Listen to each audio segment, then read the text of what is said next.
a girl.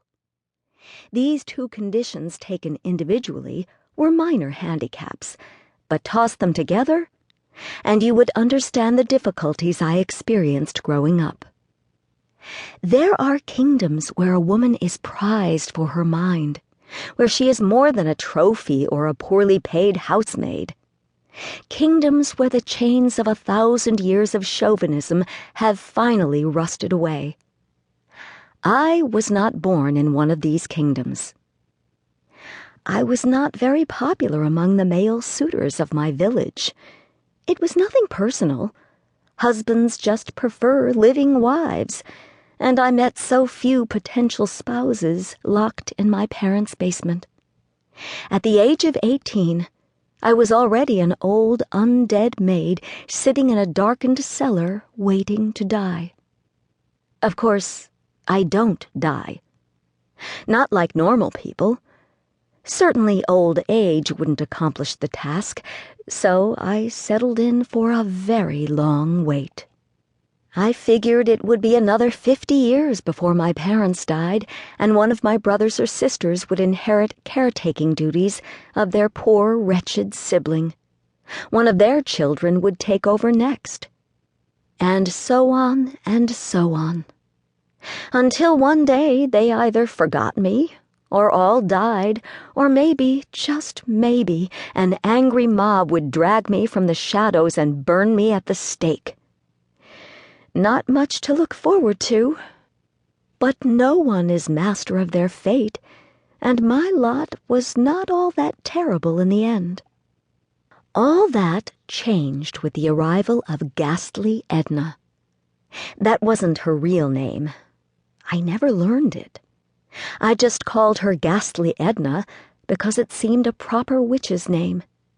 She was a grotesquely large woman, bear-like in proportions, with a pointed hat, a giant hooked nose, and a long, thin face.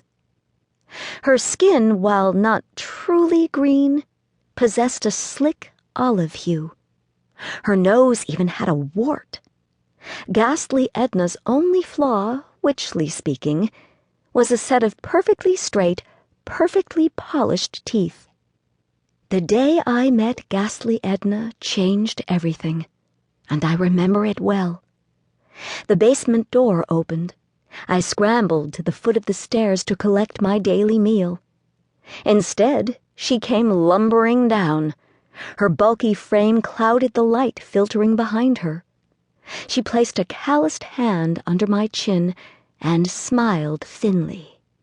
"Yes, yes, you shall do, child." Ghastly Edna purchased me from my parents for a puny sum. I'm certain they were glad to be rid of their cursed daughter, and I couldn't honestly blame them. My new mentor whisked me away to her cottage in the middle of some forsaken woods far from civilization. The first thing she did was clean me up. It took 6 long hours to wash away the accumulated filth of 18 years and cut the tangle of hair atop my head. When she finally finished, she stood me before a small mirror and frowned. "No, no, no. I do not like this. I do not like this one bit." The effect this had on my self-esteem was immediate and crushing. I'd always known myself to be a hideous thing, yet Ghastly Edna was no prize beauty herself, and to evoke such a revolted tone could only mean that Nasty Larry's curse had really had its way with me. "You're not ugly, child," she corrected. "You're quite—" Her long face squished itself into a scowl. "Lovely." I had yet to dare look in the mirror for fear of being driven mad by my own hideousness. Now I chanced a sidelong glance through the corner of my eye. It was not the sanity-twisting sight I had expected, but still a far cry from lovely. But what about these?